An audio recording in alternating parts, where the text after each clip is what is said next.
We'd like to acknowledge the traditional owners of the land from which we are broadcasting today, the Dja Dja Wurrung country, and extend our respects to elders past, present and emerging.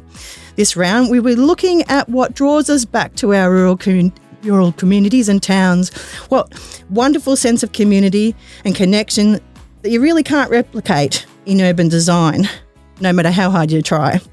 Our discussions today also aim to improve the understanding of the October 22 flood event, document lessons learned, and emphasise the role of local activities and organisations in promoting community connections. Now you're listening in, wherever you are today, from your car or here today at the North Central Footy League. It's a little chilly out there, so wrap up and keep warm while we launch into our current series.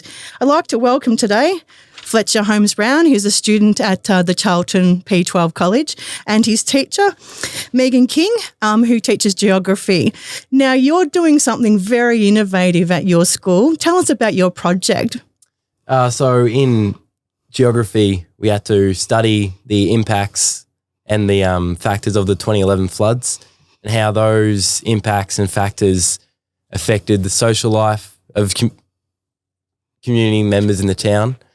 As well as economic impacts, environmental impacts and physical impacts, and how all these impacts and factors led up to the response to the 2022 flooding event in Charlton. We're so rapt to have you on here today, Fletcher. What probably people don't know at home is Fletcher's and his family are fairly significant members of our football community here. And just not so long ago, Fletcher was involved in a bit of an accident on the field. A teacher might want to talk a little bit about that and how, as a community, we're working together to support you and getting back into life in our Charlton community. So Fletcher's one of our fabulous students, and he's doing a really good job at the moment recovering from a bit of a head knock. So sometimes he gets his words a bit muddled, but that's okay because this is one of those sorts of activities I think that he was born to do, sitting on a microphone. And we're getting back into that. But the things that they found were that the 2011 floods did a lot to help us to understand why Charlton is impacted by floods so much. And when we got through to the 2022 floods, we were able to compare those two events using our field work that we did for geography. There are a number of things that we found through interviewing community members, and the students learned all sorts of things about the mental health impact on the community, the panic that ensued prior to the 2022 floods. It was a much slower onset of flood, and they did have time to prepare, but that also left a lot of time for a lot of worry. Fletcher's family was quite severely impacted by the 2011 flooding in their businesses, and Fletcher certainly was talking about how impacted they were in the pre-2022 flooding event in their preparations.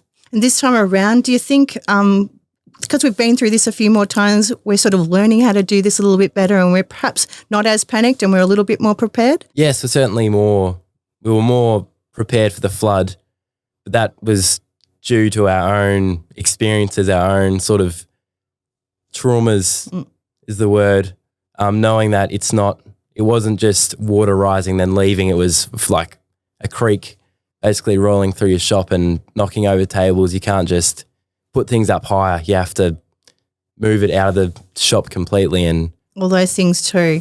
And what about your friends? When we have the floods, we get cut off from some of our friends in the community. Some of the roads get closed down. Yeah. So how much of impact did that have on your socialisation in the community?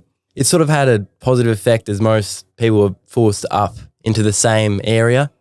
So it had, in the 2022 floods, definitely had almost a positive effect as we were all brought together in sort of one block of area.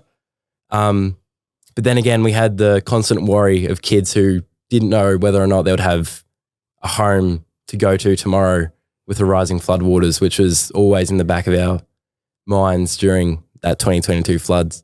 Well, we had some success this time around with our mitigation of floods.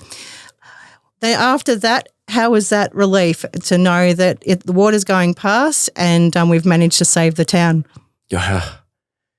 beautiful, really. It was worth the hard work, even if it was sort of not really useless, but it was a relief, really, that we were able to dodge the bullet.